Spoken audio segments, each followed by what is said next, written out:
Oh, nothing like walking out of a cornfield and reenacting the Field of Dreams epic grandeur. Kevin Costner last night in a cornfield in Iowa. Welcome into the Sports Edge, powered by InSpin.com and brought to you by InSpin.com's great network of handicappers. I know for my man Sealy McNeely, in a way, it was the Field of Nightmares last night. The Field of Nightmares. Almost. All right, and we got our man Jamie here. Jamie is ready to go. Jamie is a Field of Dreams himself. Jamie, did you get a chance to watch them walk out of the cornfields? 3 minutes to get here before out. What I mean, like if Rob calls you, you have to pick up the phone immediately. I'm hearing Mike in the background. If Frank calls you, you have to pick up the phone immediately. Call back and put out there. All right, we'll get back with Jamie. Because all I hear is our friend Starsky in the background there. But Seal, listen, I know the game didn't turn out the way that we wanted it on the White Sox side, but this was pretty freaking awesome. I mean, this was my favorite baseball game ever. I thought it was great. I love it. I have an idea. I think they need to put a team in Iowa permanently. They already have a team in Iowa, the Iowa Cubs, AAA affiliate of the Chicago Cubs. They're probably better than the Chicago Cubs right now because Chicago Cubs don't have anybody. They trade everybody away. I say the Iowa Cubs play in that home stadium for the rest of the year of Major League Baseball instead of Wrigley Field. Well, it's only 8,000 people. I don't think you do that. By September, when the Cubs lose every game, there'll be 8,000 people at Wrigley Field. So but you make a great point. It was, as far as nostalgic effort, and Major League Baseball is the most nostalgic sport in this country and maybe the world. I'll tell you, they did an A++++ job. Costner's speech here. Why don't we listen for a second of Costner's speech? It was awesome. Yep. Good afternoon.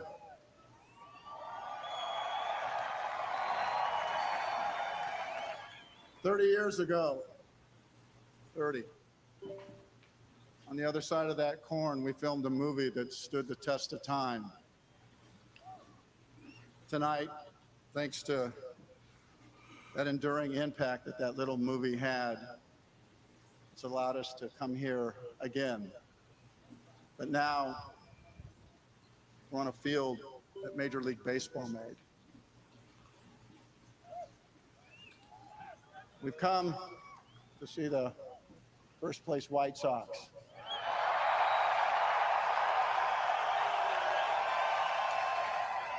Play the mighty Yankees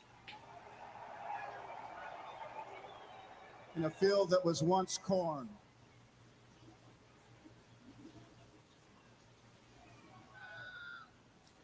It's perfect. We've kept our promise. Major League Baseball has kept its promise. The dream's still alive. There's probably just one question to answer. Is this heaven? I don't think I heard you. Is this heaven?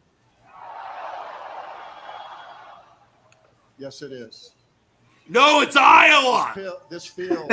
Unbelievable. I got to tell you, man, it was just one of the greatest things you'll ever see as a sports fan. Costner was perfect. The game was insane. 2 home runs at the top of the 9th to get the White Sox, the Yankees back in the game. The White Sox should have won.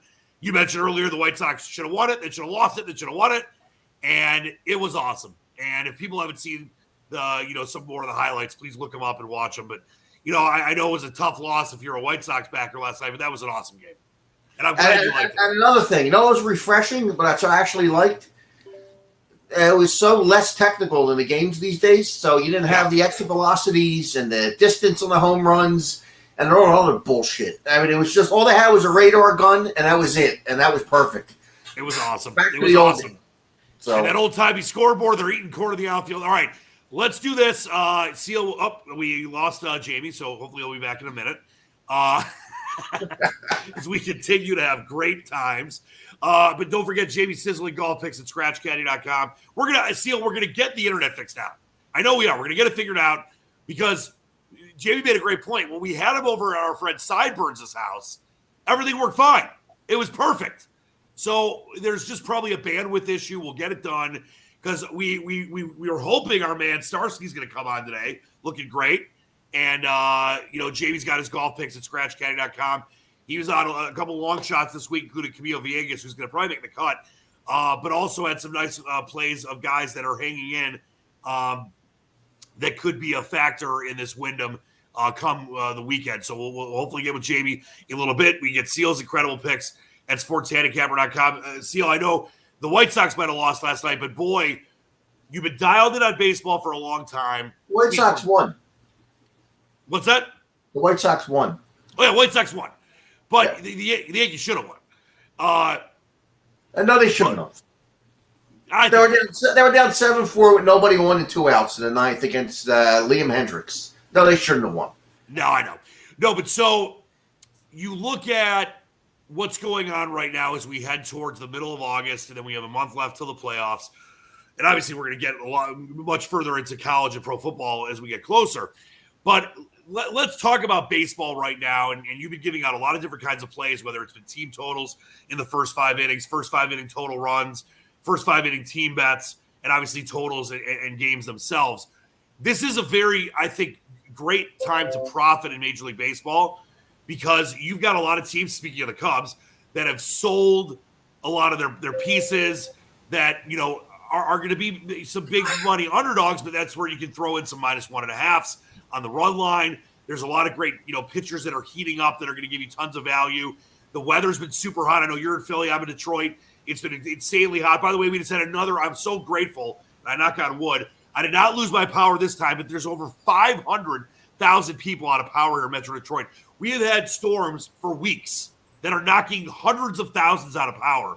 It's just I've never seen anything like it. The other night, it was like there was a lightning storm for hours and hours, and it was like it was World War III. It was crazy. But yeah, the weather, that's the city. That's your city, but that's okay.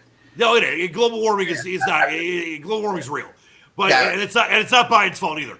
But so you probably try to blame global warming on Biden. But anyway, this is a time where balls are going to be jumping. There was that game last week. We talked about it on the show last week. That you got to the 9th inning 2-2, and then 10 runs were scored in an inning and a half. I think it was a White Sox game. There's no reason to be on unders. Overs are hitting like crazy, and you're on top of all these. What is your game plan for you and your clients as we go towards the end of August and then into September? Because I know there's going to be a lack of value sometimes at the end of the season because a lot of guys are up from the 40-man call-ups. And you've got teams that are -$300, $400, $500, but there's going to be value on a lot of different things up until the end of the season. But I'll be done baseball by September. I don't bet baseball in September. What are you, Green Day when September comes? Yeah, when they expand the rosters and you got 20 pitchers in the bullpen, and it's all, and you're like you said, the Dodgers will be 500. All these other teams packed in. There's no value betting baseball in September. I don't think so. Besides, football starts and a little too busy to bet baseball. But I will go to September 1st. Well, that's very kind of you. Yes. And like you said, and also the unders this year and last year, it's kind of hard to bet an under if you go to extra innings, God forbid, you're done. If you bet under and it goes to extra innings, there's at least 2 runs scored, sometimes 4, 5, 6. They're taking that silly rule away next year with the guy on second base and no outs. But until they take it away, unders are a rough gig because if you get 4-4 or 3-3 in extra innings, good luck. Yeah, no, it happened again a couple nights ago where a game was, I think it was 2-2 or 3-3 in the ninth, and they scored 7-8 runs. It's crazy, and I know that you don't give out live betting plays, but I'm in Michigan where betting is legal now, and there's been so much value in taking games live. You might have a total that's 6.5, and if you think the game's going to go to extras, you go over it and it goes to 10, 13, 14 runs. So there's a lot of ways to make money, but you're very smart with the plays you give out to your clients. When you look at what we're seeing right now with some of these division leaders, and you heard in the speech with Costner, the first place White Sox, we just talked about the Dodgers.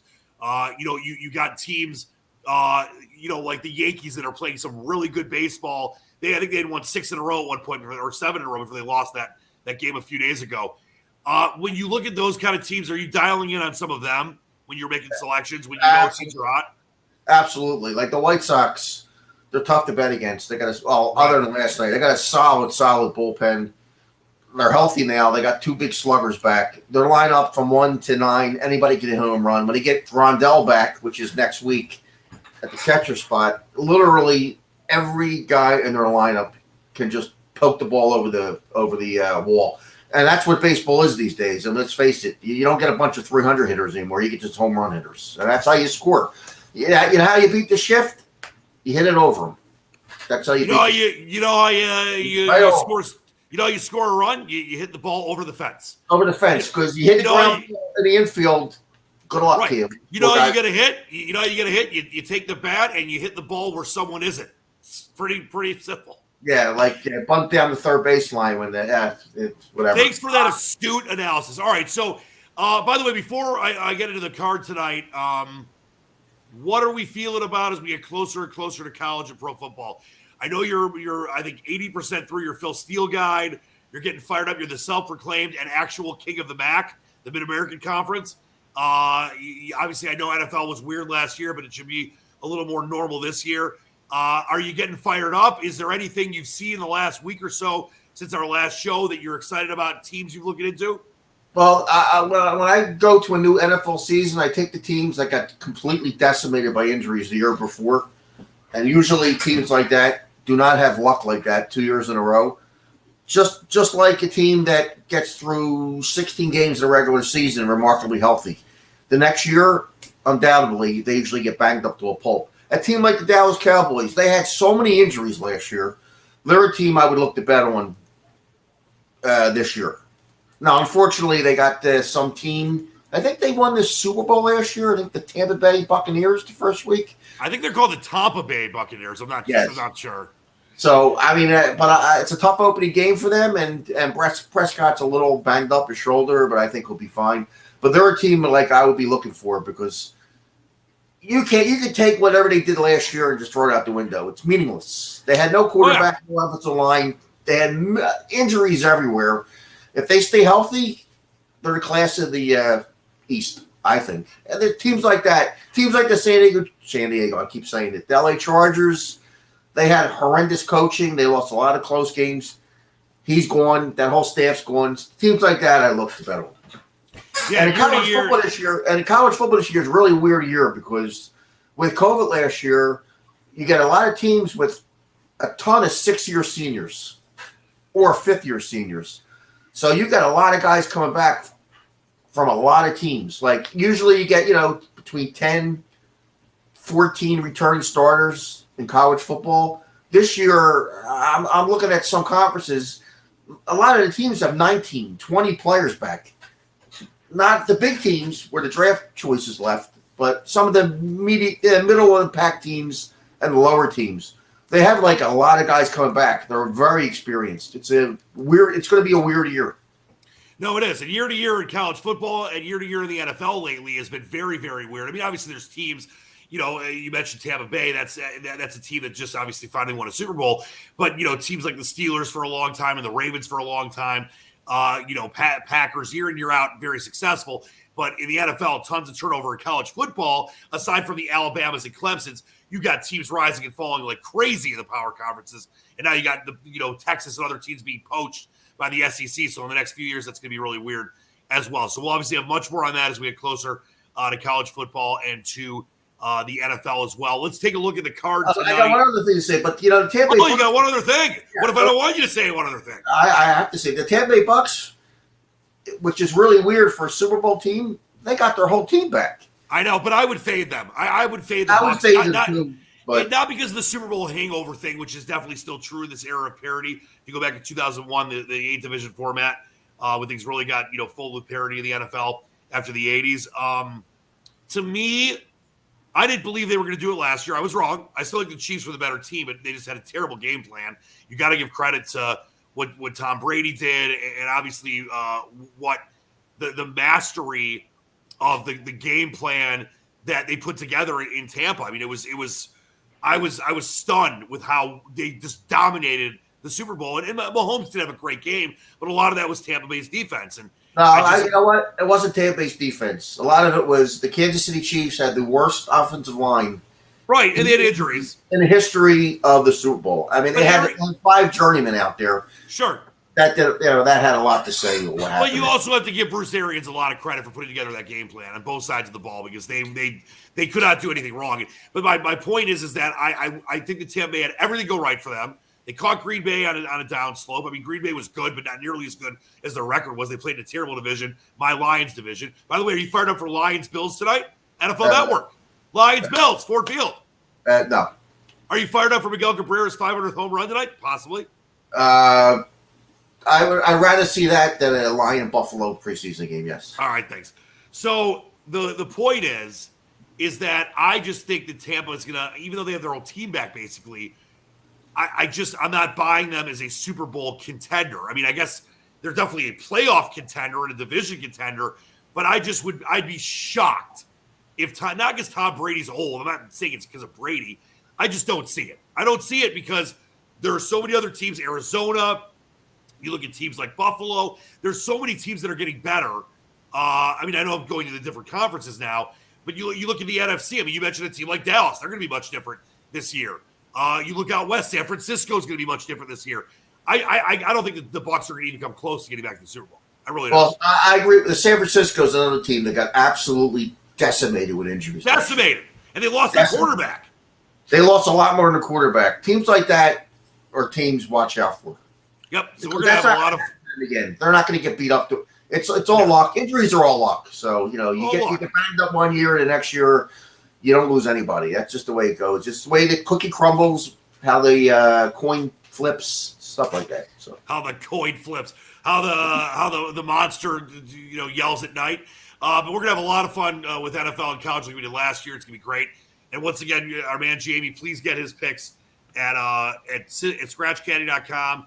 Jamie this week, and we're waiting for his return, but unfortunately, we're still working out our internet issues. Jamie was on 4 golfers and 2 in the top 10 this week. And last week, if people don't remember, Jamie had picks all over the place that were doing great in both tournaments. And Sam Burns got to a playoff. It was a crazy way he got into the playoff. Missed like a 4.5-foot putt that he should have known better. He should have read Answer or should have watched what Answer did and just got a little nervous. And Burns was 80-1. So that would have been a really nice payout. Came really, really close. But this week, unfortunately, Norlander withdrew before the tournament. So that's a wash. SW Kim is in the top 15-ish right now. He's got a chance for the weekend. Kazari not having a good tournament, and Villegas is going to make the cut. And Villegas was like 200 and something to 1. I know for me, a $20 bet wins like $4,700. So Jamie's dialed in. We got the playoffs coming up. Got the Ryder Cup later on. So please check out scratchcaddy.com. Seal, you're at sportshandicapper.com. Let's take a look at the board. Give us some nibbles. I know you're at a couple nibbles from earlier today. And I want to mention this again, as I always do. It's very important that people understand this. So, bottom line, Seal has won for years and years and years. When the guy bets, the line moves. He's the physical embodiment, the reality of Ace Rothstein from the movie Casino that was based on a real guy. Why am I forgetting his name right now? What was his real name? Frank Rosenthal, yeah. I had him on my show. Years ago. Really nice they used to call him Lefty. Lefty, yeah, Lefty.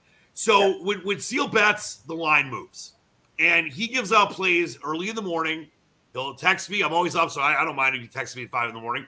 He's up early. He's giving out a total. Let's say a total is, for example, you look right there in the Reds game. This is not a play of Seal's. I'm just giving you an example. Let's say that you see that total is 8.5. When Seal gave it out, it might have been 7. It might have been 7.5 if he's going over. You see a line there, the Phillies minus 163. It might have been 120 when Seal gave it out in the morning. So very important. I'm not telling you, once again, I always say this on the show. You don't have to use SportsHandicap.com. You don't have to use ScratchCaddy.com. We'd like you to, but the point is, trying to do this on your own is stupid. I mean, I know that I'm pretty good at handicapping, not even close to what Seal's able to do, but I still use people that know what they're doing and know what the opposition is and are able to move lines. So it's important you get involved with someone like that. I'd love it to be Seal or Jamie, but it really does help. And Seal, year over year, speaking year to year in the NFL, always a winner. So it's very important to get someone like him on your side. What are the nibbles today as we look at the interesting Friday night card? I'm going to step out of character. I'm going to lay some wood. You're going to lay the wood? I'm going to lay a little lumber in the National League. I'm going to lay I actually laid 59 on the Padres.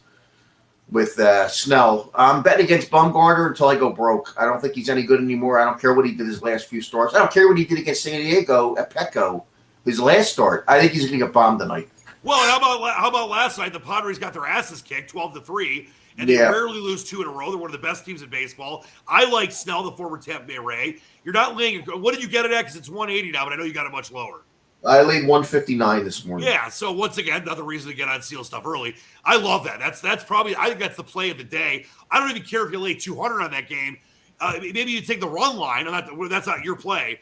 But I think the Padres win this game by 7 or 8 runs. I'm with you. And there's also a decent chance that that guy named Fernando Tatis Jr. comes back tonight.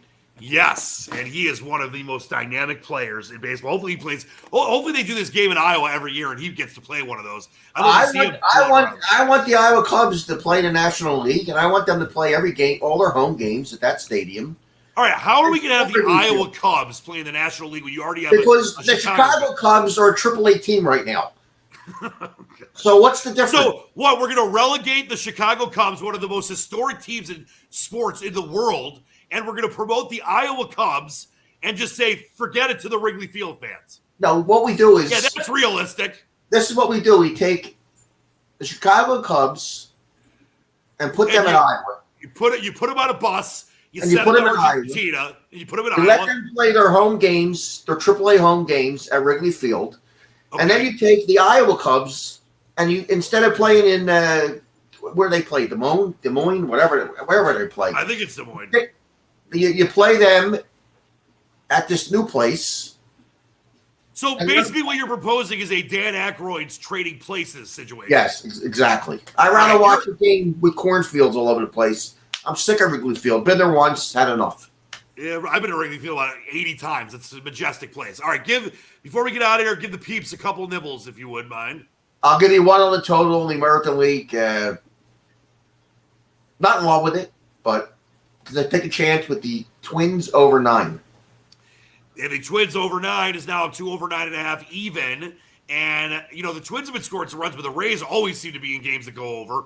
I don't have the numbers in front of me. I looked it up recently. I feel like the Rays are like 60% of their games have gone over this year. It's nuts. So I like them not playing in that mausoleum called the Tropicana Dome. I like when they hit on the road because nobody can hit in that place. So. Do you like Rue McClanahan of sitcom fame? McClanahan's okay, but I think Minnesota would hit him. I like them. I like their lineup against lefties, even though they don't have Nelly Cruz anymore, who's on the other team. But I'm anti Michael Pineda, however you say his name. His stuff stinks anymore, and he's been getting by on guile and guts. Guile and guts. Did you get my Golden Girls reference, by the way? My Rue McClanahan? I didn't like that show. Oh, she was like, come on. You didn't like the Golden Girls? It's like not like in life. Unbelievable, Celia McNeely. I'm very disappointed. That was a show called like the Golden Farts, the Golden Girls. They were about 90. Yeah, even though I do like Betty White from the Mary Tyler Moore Show. That's all. Betty White's great, but you know that on that show it was funny. So obviously you had Rue McClanahan. She was like the fast one. You had she was the what? The fast one? She was the fast one. She was the one that always like to hook up with the guys. You had that's what they called them back then. Fast women, fast and loose. Uh-huh. So you had her. And then you obviously had, B. Arthur, who played. I couldn't stand her. But Estelle Getty played Sophia, who was Dorothy's mother. Estelle Getty was the youngest of all the actresses, but they made her up to look like she was older. She was by far the youngest of all the actresses between her, Rue McClanahan, Betty White, and B. Arthur. So there's your factoid for the day, Seal. Watch some reruns. I feel better now. No, I will not watch reruns of the Golden Girls. My wife. All right. Anything else you looked at tonight that you thought about maybe that you were going to maybe pull the trigger on? I was going to pull the trigger on over 8 in Seattle, and I missed it because somebody else bet it. I had it locked and loaded over 8 minus 15. It went to 8.5, and I said, you know what, Pasadena. Yeah, now it's over 8.5 minus 125, so that probably was a good Pasadena on your part. Yeah, I can't cheat on totals with the Seattle Mariners. I mean, they're a tough team to bet over. They are. They're a tough team to score sometimes. All right, before we get out of here, once again, please check out Jamie's site at scratchcaddy.com. SW Kim definitely alive. I believe he was 40 or so to 1 to win this week, so he's alive for the weekend. Have to have a nice day on moving day, but that's the way it works. A lot of guys that have won these tournaments in recent weeks have literally come from, outside the top 10 on Saturday and made their moves towards winning on Sunday. And, Jamie has been when you – Seal, I know you're not a big golfer because I'd love to see you golf, by the way. I mean, we have to raise money for charity. It would be so great. But have you ever heard the term surrounding the hole? Like the other day I was playing with my dad and some friends, and all 4 of our balls were on each side of the hole. So we surrounded the hole. That's what Jamie's been doing. And Seal, you know this. He had a few weeks ago, he had, I'm forgetting right now who was in the lead. But he had, Jonathan Vegas, who led for like almost half the tournament, almost won that one. He was there the whole time. Last week he had Hagee, who made a move throughout the first couple days and then was right there at the end. He had last week too in the Barracuda, he had a guy that led the tournament for 2 days, and Joel Dahman led the tournament, and he had a chance. So he's been all over it. And now you're getting to the FedEx Cup playoffs where you got the cream rising to the top. It's a great chance to make some money before the Ryder Cup at the end of the season with Jamie's golf picks at ScratchCat.com. And of course, Mr. Sealy McNeely. Are you going to bet on Maverick McNeely in the playoff, Seal? No, he hasn't been too good this year. Yeah, he's been in the running. Yeah, I got to. So you surrounded the hole. So when Jamie surrounded the hole, am I surrounding the plate? Is that what I'm doing? Yeah, you're crowding the plate and throwing chin music inside. High Heat. Please get Seals. High Heat's another show. That's a Mad Dog show, isn't it? High Heat. Yes. That's a Mad Dog show. What's the plans for the weekend? What's the over-under on the cheesesteaks too? You've been better, but not as good as I want you to be. I already had 2 this week. I think I'll Pasadena for the rest of the weekend. Pasadena. It's a great poker term. I'm going to play poker at the head coach of the Oakland Golden Grizzlies house tonight. He's got this loft in downtown Detroit that by this famous magazine in Detroit was voted the best loft in the city. And it overlooks, like, you see the Ambassador Bridge into Canada. You see all of downtown Detroit, Comerica. So we're going to play on his roof tonight. And if I win, you get 20%. The coach of the Oakland Grizzlies, the Oakland. Yep. Greg Campy. I heard it. He's been there for, I think, 37 years now. 37 years he's been in Oakland. Really? They were basically an NAIA program. Then they moved to Division II, I believe, and then it was obviously the lower Division I. And they've always been a lower tier Division I program conference-wise, but they've been to the tournament several times. They've had Travis Gator with their. They usually have a competitive team. Yep, they beat Michigan State. They played some really good teams and won some big games. And he's been there forever, so we're gonna have a little fun tonight with that. What's on this the schedule for the weekend? He must be a tough guy. 37 years in Detroit. He's real. Listen, he's a really good golfer. He belongs to Oakland Hills now, and he used to be okay. Now he regularly shoots in the 70s. He's really good, really good. He tries to hustle me, by the way. What do we got for the weekend plans? Anything big? No. Well, you get to talk to me all weekend. That's pretty cool. Oh, that's great. Yeah, that's good. Yeah, that's great. All right, that's gonna do it for us. That's it, Jamie. That's it. We're done. That's it. You killed this. This is one of our longer shows ever, and you look how fast you were. Look how great you were. I just finished one of my favorite movies, by the way. I'm going to give a shout out to you. You probably saw it already. It's one of the Matt Damon's most underrated movies. I don't know if you like Matt Damon. The Departed? No, I didn't like that movie. The Bourne Identity? The Good Shepherd. Oh, Good Shepherd's phenomenal. It's about the CIA. It's amazing. Yeah. Oh, you like that movie? See, I love that movie. De Niro's in it. It's a great movie. It's almost 3 hours long, but it's a great movie. Very, and it doesn't get a lot of people don't like that movie. It was the people that matter like that movie. It was very well reviewed by people that I respect critically. Matt Damon was excellent. It was well shot. I'm trying to remember who's the director of that movie. It's a really good director. It's called Robert De Niro directed it. Did he? Yep. I forgot. Yeah, that's right. It's called Robert De Niro directed it. Yeah, Angelina Jolie's in it. Alec Baldwin, Billy Crudup, William Hurt, Timothy Hutton, and the guy that was he was in one of my favorite series on HBO. Luca Brasi. What was his name? Big actor who played Luca Brasi. Luca Brasi. No, not him. Not from The Godfather. He played. Oh, hold on. Wait a minute. You talking about John Turturro? Yeah, him. Yeah, he's in Rounders too. John Turturro's a legend. Absolute legend. Yeah, like him too. And yeah, did you see his series on HBO about 4 years ago? Oh yeah, he was played the phenomenal. lawyer. Yep, he was great. And that was Well, what was that show called? You're making me look it up. I watched every episode of It that was show. it was a great show on HBO. And the night of with Rob with the night of was, I think, one of the greatest series in television history. And I think that Riz Ahmed, who played the guy that was, the accused guy of the crime, he was brilliant, and so was John Turturro. Absolutely brilliant. But Ben Shakeman was great in that series as well. They're allegedly doing another round of that. Different cast, I believe, but they're allegedly doing another, kind of the way they did. Now you're making me forget everything. What's the other one on HBO? The McConaughey was in. Oh, yeah, detective show. The Detective? True Detective. That was another one of my favorites. Yeah, because they did 3 different years, but it was all different, cast for the most part. They're thinking about doing a night of the same way, like that. It was just a brilliant series. The True Detective, what's her name was great in it. Who played the second season? I forget all these guys' names. He had a beard. Well, the first season was obviously Woody Harrelson. And I'm talking about the next one. Talking about Mahershala Ali? Well, that was the third season. The second season was McConaughey and Woody. No, they were the first. That's right. McConaughey and Woody Harrelson were the first. Who was the second season? I liked what's his name in it.